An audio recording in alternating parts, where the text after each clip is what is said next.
What's up, Broadway fans? We are live at 5 here at Broadway.com. It is Tuesday. I had to look, January 29th, and I'm Paul Wontorek. And I'm Ryan Lee Gilbert. And over there we have Caitlin Moynihan. Hello.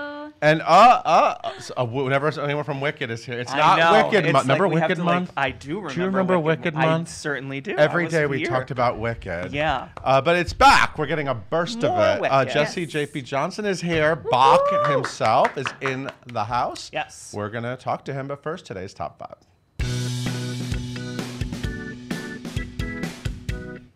This is the opposite of a bad idea. Oh, okay.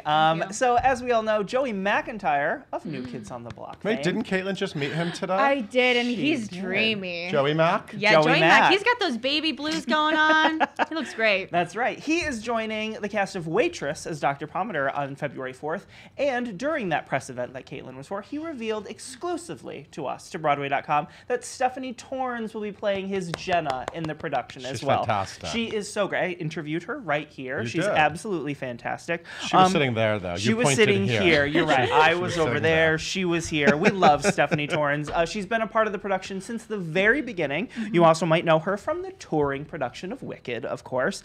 This will be her 4th steady engagement as Jenna in How the production. fantastic. Queen. So happy for her. She's one of the best. She's the nicest people. Of course, Stephanie and Joey McIntyre will be replacing Sarah Bareilles and Gavin Creel, who will play their last performance as Jenna and Dr. Pomander on February 3rd. I did a front row piece with them. They were so wonderful. Absolutely loved them. But You look nice in that video. thank you. Got you. dressed Oh up. my You all gosh, look so compliments. nice. I did. I dolled up for it. But congratulations to Joey and Stephanie. Can't wait to see you guys in the show. February 4th. This world premiere play has its star.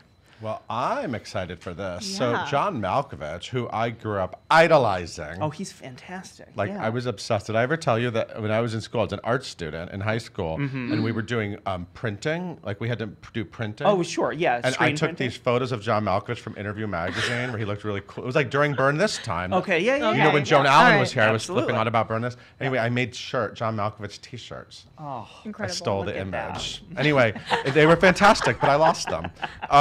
Anyway, he's coming back to the stage. I was burying the lead. He will be in the West End, not Broadway, but maybe it'll come to Broadway. It could. probably Very will. well could. Because this is a new play called Bitter Wheat, written by David Mamet. Now, how interesting that David Mamet seems to be tackling the Me Too movement. Very interesting. And a Harvey Yeah. Weinstein-like character named Barney Fine, a depraved Hollywood mogul. So this is sort of the thing. We're wondering if this is David Mamet is an interesting person to take this on. He is. Yeah. Yeah. The play will start June 7th and open June 19th. John Malkovich won an Emmy Award for Death of a Salesman and Oscar nominations for Places in the Heart and In the Line of Fire. Isn't it Yeah. interesting when you look at his whole career? Those are the movies he got nominated. Right. I mean, it's just interesting. And Anyway. of course, the focus of the movie being John Malkovich. Of course, he's the focus of that movie. Who else would it be about? The cast will also include Dune McKicken, Oh yeah, Dune Sure. Morgan. Yeah. Ioana Kimbrook. Ioana Kimbrook. Yeah. Ioana Yes. Kimbrook. Thank you for your applause. He's an amazing stage actor, and He this is a really- big yeah. deal. So go see. I'm going to go to London and see John Malkovich. And there's even more chances to fall down the rabbit hole. Alice by Heart hasn't even begun performances at MCC's new theater here uptown, closer to us, but it's already extended. The demand is high, guys. So it was originally supposed to run through March 10th at the theater, and it's the Newman Mills Theater at the Robert W. Wilson Theater Space. That is a mouthful, Yeah. but that is the But now I'm never going to learn that. The Newman Mills, that's why. But now it will run through March 31st at the theater. It begins previews on January 30th. It will officially open on February 26th. This, of course, is the new musical that comes from Jesse Nelson, wrote the book. Steven Sater and Duncan Sheik have done the music. Jesse Nelson is also directing. And there are so many favorites in it. Grace McLean, Wesley Taylor, Noah Galvin, Andrew Kober, and, of course, Colton Ryan and Molly Gordon are all part of the cast. Very excited. It's based on Alice in Wonderland. It's based on Alice in Wonderland, but it takes place, what did it say? So it's after World It's War British. II. There's it's accents. in London. There's accents in it. Yes. I saw it. I They saw it have to, upstate. There's accents. Molly Gordon's character and Colton Ryan's character have to escape down into the London tube, and they hide out there. Why do people love Alice in Wonderland so much? You know, it's What do you just think? it was never my favorite. You know what my but favorite has always been? Wizard of Oz, and that's why I love do Wicked. know that. There we go. And I do today's know that. guest, Jessie J.P. was Johnson, always- who's I was coming up always- shortly. I mean, I've loved everything that's like a Wizard of Oz jump off. Right. And Alice in Wonderland, similarly, I didn't really have a connection to it, but it's people like writers are so inspired by it, and it's so Yes. interesting how There's it a lot of lush it's material. inspired a lot of lush and drugs, There's some drugs, there's Right? illness, Drugs. yeah, war, all those things. all that stuff. And you have an extra 2 weeks to see this new solo comedy. I love Colin Quinn. This I guy do is too. so funny. He's the best. He does these solo shows. You know, when he used to be on Saturday Night Live, he used to do the news on Saturday Night Live. We did Remember that? Yeah. His latest show is called Red State, Blue State. It's about politics. Certain. He makes fun Surprise. of everybody. It's off Broadway at the Cherry Lane Theater. It's a big hit. It's extended now through March 16th. Bobby Morsecco directs, and just go see it. He's fantastic. I want Yeah. him to come on. Is he coming on live at 5? He can. He sure We're going can. to call him right Yeah. after this. I'll call him up. We're going to book Colin Quinn. I want you here. But today we have Jessie J.P. Johnson, who plays Bach In Wicked. We're getting to him. We're getting there. And this off-Broadway comedy is gaining 2 new faces. Yes, 2 new ladies of the theater are joining the other Josh Cohen. You have Catherine Wake and Jane Bruce will be joining the ensemble. Jane Bruce will begin this performances tonight in the show. She's replacing Kate Weatherhead. And Catherine Wake will join the cast on February 5th, replacing Hannah Ellis. You know what the other Josh Cohen is. We've talked about it a lot on here. It is playing at the West Side Theater downstairs, and you have until April 28th, because this is a show that is extended already, to go see the It's other Josh Cohen. fantastic. It's I so loved it. So fun. fantastic. It's so much fun. So congratulations to the 2 of those guys. All right. Oh, you're out. I'm done. Okay. This is it. This is not my seat. This Go is- Google and find out why people like Alice in Wonderland. I will. I'm on it, boss. Figure that out. Thank you, Ryan. You're Hey, welcome. Caitlin, why don't you tell us about today's guest? Gladly. Yes, we have Jessie J.P. Johnson in the studio with us today. He's currently starring as Bach in Wicked on Broadway. His previous Broadway credits include Sandu, Glory Days, and most recently, our beloved SpongeBob SquarePants. He's traveled across the country in national tours of Wicked, Altar Boys, 9 to 5, and Grease. He's been in a whole lot, and we're so glad he's here. Follow him on social media at Jessie J.P. Johnson and leave all of your questions in the comments down below. Please welcome Jessie and Paul. Hello, Jessie. Yay. Thanks for coming Hey, in. thanks for having me. This place is the coolest. Yeah, you haven't been here. No, I Yeah, haven't. we made it fancy for you. Oh, thank you so Turned much. all the lights on. Oh, I love it. How's Oz? Oh my gosh. It's Yeah. the best. So you've been in Oz for many years. You first entered Oz a long time ago, Yeah, right? 2012. I Okay. entered Oz after like my 12th audition. In the ensemble first, is that Yeah, right? in the ensemble first as the Bach understudy. Okay. Yeah. Okay. Yeah. And so you what was your what's it like entering Wicked? Wicked is such a big show. I mean, it's like whenever I've been backstage, it's kind of like you feel like you're in like a theme park or something. Yeah, a Broadway that's musical. exactly what it's like. Yeah. Being in a theme park. I mean, I had like 2 weeks of rehearsal, but they really only cut it down to like 1.5 because they also wanted to get me in as soon as possible. I was a quick study, you know, it's like one of my special skills on my resume. So whether that applies or not, but so I went in literally like 3 days in. They're like, well, we have to teach you Bach because we have new people coming in as well. So we need to have your put in rehearsal with the costumes, and we got all that. So it was such a whirlwind, and I remember the first like time I went on my first day in the ensemble, and that the music starts and we're in the middle and like everyone does that slow motion. It was like it's like being underwater and like kind of like a panic of like, oh my God, I'm finally here, but also like so cathartic and like so special. And I will always remember that time and like looking at everybody's faces and being like, oh, I know you guys. I know who you are. And I was there with them. It was super cool. So then you went and did Bach on the Road, is that correct? Yeah. The tour. So a year and a half later, I got the tour, and I did that for a year and a half. Wow. Yeah. And then years went by, and now you're on Broadway. Now I'm back. Look at that. Yeah. Were you kind of waiting to come into the Broadway production, hoping, fingers crossed? Yeah. I mean, it's always been my dream Yeah. to be Bach. And I think right before I started SpongeBob, I actually was in the other Bach understudy track. Oh. So I had a vacation swing for a little bit. There's 2 different Bach understudy So there's tracks. 2. Yeah. So there's 2 in the understudies for ensemble. each Okay. lead, sometimes Okay. 3. Okay. But yeah, so I played both tracks. Oh. And then SpongeBob happened, and I left that for SpongeBob. And Wow. We're going to talk about SpongeBob in a minute, because there's a lot of SpongeBob fans out there, including Including me. us. And me. And you. Yeah, and me. But I want to talk about Bach, because I do love Bach. Why was Bach sort of a dream role? Did you, when you first saw Wicked, did you go like, No, I that's wanted a to be show. Fiyero. I was like, I'm gonna be that guy. I'm gonna be the Fiyero. romantic lead. You know, in high school, like if you're like semi-talented and like you can follow the dance moves and stuff, like automatically if there's nobody else, you're like the lead in all the shows. Right. Which was kind of in my case, and I also did professional theater outside of school as well. Mm-hmm. But so there was like this always thinking of like, I'm gonna go to New York and be a leading man. Plus you have Matthew Broderick, who is still like kind of playing the leading man So you were a Matthew role. Broderick type?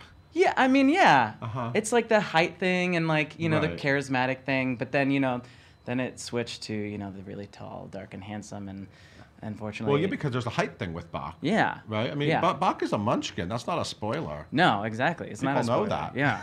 So I'm like on the tall side of short, so Right. it's, I just get that. So at Yeah. least it's all worked out in my benefit, Uh-huh. fortunately. Yeah. But yeah. Do you have any favorite lines? That's just a way for me to tell you my favorite line. So whenever Bach comes in, my favorite line is Nessa, something to confess.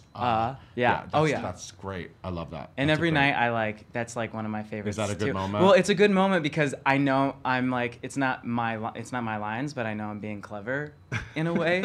So I really stress it. My acting chops are like really there for that moment. But And Bach, of course, has a thing for Glinda. Yeah. And you have a great Glinda, Oh my right? gosh. Well, she was my first Glinda. Oh my God! When I I feel first- like Katie Rose Clark. Yeah. She has quite a connection with Wicked too. Yeah, in and out. Her and Teal Wicks were starring when Okay. I first joined the. Teal is in the Cher show now. Yeah. Yeah. And I didn't know that Katie was going to be in the show until we were both announced, and I was like, it's. I've always wanted to perform with her. I'm like a bit of a fan of hers. Oh. Just because I saw Light in the Piazza, and Yes. she's just amazing and beautiful and so like down to earth and really relatable. So it's just been like the coolest thing. So that works well. It works well that you're Oh, a yeah. fan of her, because you have to have a crush on her. You have to have like a thing yeah. for her. Yeah, and it's I'm not working at all. So Wicked is always in fantastic shape. I mean, like, and it is amazing though how there's this sort of team of actors who have a connection, and they do it on the road, and they come into Broadway, and Yeah. like everyone always knows their stuff. Yeah. Because it's, you know what I mean? Oh yeah, it's a gift that keeps giving. Yeah. In some ways, it's I think because the company has been around forever, especially. The more you do and the more you are in this business, you learn that people, if you have a good reputation or if you make friends with people, that people want to continue working with you, and they have a formula. So they're not dumb. Right. They know exactly who they're hiring, like why they're hiring them, Right. and kind of the puzzle that goes Yeah. along with that. So I think the reason why people keep coming back and there's like keep switching out, Yeah. and why they brought me back is because they knew in some kind of way that I would fit the puzzle, and yeah, I'm so glad for that. Do you dream about Oz? Do you ever dream about the show? I know some of the Alphabets do, from what I hear.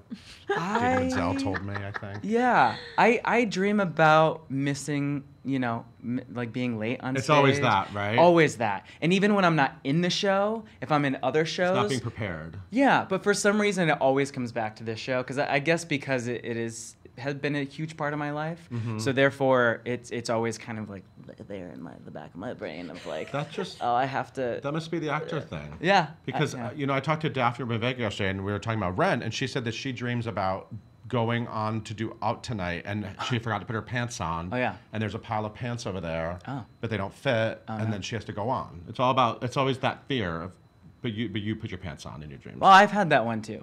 About Out Tonight? Yeah, Out Tonight. Yeah. I hear you're always, Out Tonight. always. Fantastic. Oh, thank you so much. Can we talk about May 6th, 2008? That was a night. Oh yeah. That was a good night. Oh, And it that was was a great actually very Wicked adjacent, Yeah. right? And Yeah. because you were in the musical Glory Days. Yeah. That's when I first met you. Oh, yeah. And that was right next door to Wicked. Yeah. That was in the Wicked Alley, the Circle in the Square, where Once on This Island just ended its run. Yeah. That show, you were fantastic in it. by Oh, the way. thank you. As you probably know, that show closed on opening night. Yeah, I it went to the did. party. It was in that alley. You know Yeah. where it was. Oh, It was yeah. at that restaurant. Yeah. And then that was bad. Yeah, it was bad. You know, it's hard to have like a negative feeling about it because Yeah. we accomplished it. Like we Right. did it. It was like my dream was, it was like when I came to New York, I was like, my Broadway debut is going to be in a brand new show. I'm going to be one of the stars, and it's going to be and I'm going to love it, and it's going to represent myself well. And Yep. it did. Like every single thing that the character was going through, I kind of simultaneously was going through it as well in real life, and just like figuring out myself and you know, and yeah, it was the most profound experience I've ever had and will ever have, I think. Yeah. But I'm sure it's also easier to talk about now that you're working. Yeah. And you don't have Oh, to yeah. sort of like wonder, is my career over? Oh yeah, I thought I was gonna we all thought we were gonna be like the biggest stars, and Right. you know we were planning out what was gonna happen during the Tonys Yeah, your and all Tony of that speech. stuff. Yeah, my Tony speech was amazing. No, but you know it was just all in all we got to record an album, so it's there. Yeah. It was part of history. People keep on talking about it, Yeah. and it also changed a lot of kids' lives too, because it was about acceptance. It's very much along the lines of like Wicked and like bullying and accepting and and kind of that it's real. People go Right. through crazy stuff. Absolutely. Yeah. So SpongeBob, when did you join SpongeBob? That was another big chunk of your life. Yeah, I did. I joined SpongeBob a few years ago, going into the out of town Okay, tryout in Chicago. right. Yeah. So There was a long wait between Chicago and Broadway. yeah, about a year. Yeah. I remember. Yeah, and you did you actually cover SpongeBob? I didn't in Chicago. Okay. Because I was a swing. So I covered 8 different tracks. Wow. Include like all of the electric skates and Did you do that? yeah. Oh. Yeah, well, I was like a big skater growing up, you know. There's a musical coming. Isn't Oh, it? yeah, Shaun yeah. White Oh, yeah, musical? the I Tony know, Hawk right? one. Oh, The Tony okay, Hawk all one, right, yeah, putting it out there. I was like a huge the skateboarding is not a crime t-shirts with like the butt, wow. the butt cut and the jinkos. Oh, yeah. wow. I was so cool. Oh, I'm sure you were. But I still skateboard in the city, like to get around. I have a longboard, so that helped as well. Okay. But and then a bunch of different various like tracks in the ensemble. Wow. And then it wasn't until Broadway that they auditioned me for SpongeBob, and found out not only was I able to do the voice very well, but I was like obsessed with SpongeBob as a kid. So when the opportunity came up to be in SpongeBob, I was like, "Are you joking?" Like, What's that voice like?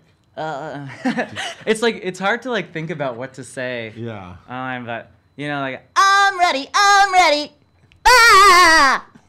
I mean, yeah, that's. Did you go on as SpongeBob? Yeah, I went on like 5 times. Wow, It was like awesome. the best thing Isn't in that the. amazing? Oh my god, it was the hardest thing, but it was so cool. I got to play one of my like my childhood heroes, like and he's so positive. It's something that I've always like tried to be my whole life is, and what I learned through my parents and all of that. So like getting to be that character, and also what like the message was in the show, and get to carry that out and like have people watch that I was very lucky. That's awesome. Do Yeah. you have any tattoos? What do you mean? I don't know what you're talking about. No, I'm an actor. Yeah, no, we have there it is. Got the SpongeBob. That's a cool the pineapple. Yeah. So more than one person got this tattoo? Is it the yeah. same? Yeah, more than Yeah. one. Not everybody who said Okay. that was gonna get the Yeah. tattoo. You have to put makeup It's on fi- it it's fine. sometimes. Yeah, exactly. There's no tattoos in Oz. Yeah. Well, actually, no. I have long sleeves, so Oh, I'm so you're covered. fine. Everything's covered. Yeah. All right, good. It's good. You can't tattoo your face. That gets difficult. No, I was going to, but maybe when I'm not. I'm glad you put the brakes on that. Yeah. Do you have any dream roles? I actually was taught. People ask all the time, like actors are asked Yeah. that all the time. But definitely, especially after watching, Rent Live, like Mark in Rent has always you seem like been. a natural Mark Cohen. Yeah, I was up for it, the national tour back in the day, but I was too young. Uh-huh. I like literally looked like I was 12. What is your age range? Because I feel like you do look really young. Like I feel like you probably could get like you would probably get cast as Evan Hansen if you wanted to. I feel like you're pretty young. Keep saying that. That would be great. Yeah, Evan Hansen, that would be amazing. I mean, like I get. But like, I'm like, wait, I've known him more than 10 years. I know, like, right? What's happening? I know. I'm just all the creams. I mean, like I get like 16 to. I mean, sometimes I walk into like a store and they're like, oh, you just get out of school? And I'm like, what do you know? Oh, okay, yeah. I get Justin Bieber all the time, or used to. So you get ID'd a lot. Like, yeah, I get ID'd all the time, which is fine. I'll keep it until the end of my time. Yeah, you're not going in for dad roles. No. But I would love to be. I would love to age in the next 5 years if Harry Potter's still on stage, because I'd love to be Harry Potter. I could see that. Mm-hmm. Yeah, that's a great idea. Yeah. That's a great idea. Cool. Stop putting the creams on. Maybe you need to like... Oh, yeah, that's true. Yeah. Start watching more horror films. And, hey, Caitlin, what are the people online saying? We got a whole lot of questions. Yay, hey guys. The first thing, Alec wants to know, what was it like performing with Brittany Johnson when she made history in Oh Wicked? my gosh, that did happen. I think the cast is already extremely supportive and lovely, and like the reason why I just like love to go back there and like just keep me there forever is because everyone's like family and so supportive. She was freaking amazing, and flawless. Like she just went on. It was like it was her first time, but it was like she's done it forever. Right. And so but let's just explain. This is the first actress of color to play Glinda. Yes. So she's the first black woman to play Glinda, and that in itself, and I wasn't even thinking of that because I was like, I can't wait to see Brittany's Glinda. It would be so awesome. And we always like joke because her last name is Johnson that like we're siblings or like cousins, whatever. But I mean, it like as soon as she came out of the bubble. Or out of the sky in the bubble, and like somebody was like, look, there's Glinda. I think the first time it was like there's like 20 seconds of just like clapping and cheering, and I mean you kind of forget sometimes, like like working and doing all that, and especially with what's going on in the world now, it's like so special to be able to celebrate those kind of moments. Especially in theater, especially things that are so tangible that like people can come and actually see it and witness it. And and thankfully for social media and everything out there, it was captured, and it was like it was awesome. An amazing moment. Yeah. Amazing. Alexandra wants to know, what is the most challenging and rewarding part of being a swing? Swinging, it's not for everybody. It's not for everybody. I love to swing on a swing, but I think swinging, it was the hardest job I've ever done in my entire life. There was a lot of bad days and there was a lot of incredible days. I definitely like grew up a lot and learned a lot within those challenges, and because you never know. I got injured really, I sprained my foot like right in the opening number of the show, and that was not fun. And but it was like a reminder that like I had to take care of myself, and I had to because I was on for a different track almost every day, and your body doesn't get used to it, and it's challenging. But I'm so proud of myself. Yeah, I really, really am. It's the best thing that I've ever accomplished, I think. That's amazing. Let's do one last question. Okay. George wants to know, since you've been doing Wicked and Bach so many different times throughout your life, how has playing the character changed you, or what have you learned from playing the character? Especially, I think, in the world of Wicked and how they like to direct it. I think it's easy to get carried away when you're wearing costumes and you're playing a character. But they keep on saying every single time is you got to be simple. Like the reason why we have you playing Bach is because you are Bach like in real life, and so therefore just be him. And it's easy sometimes to try to get a little joke in, or try to get the audience to laugh, which is my it's hard for me not to try to do that. You're a natural ham. Yeah, but I think within this it's he's just he is the essence of love and youth, and he just is. And so you have to remind yourself every day of okay, I just have to be myself and have fun and connect with people And yeah, that is Just be Bach. just be Bach. You are Bach. Yeah. Apparently. Yeah. You are Bach. Wow. Yeah. Okay, thank you so much, Jesse. Everyone, go see Yes. Wicked. Yeah, come. You've heard of it. It's Yeah. at the Gershwin on 50th Street. Hey, Caitlin, why don't you take us out? Thank you guys so much for tuning in today. We are live at 5 every single day on Facebook. You can listen to us in a podcast form by searching for #live@5 and hitting that subscribe button. Be sure to tune in tomorrow when we talk to Arian Moyed of The Courtroom.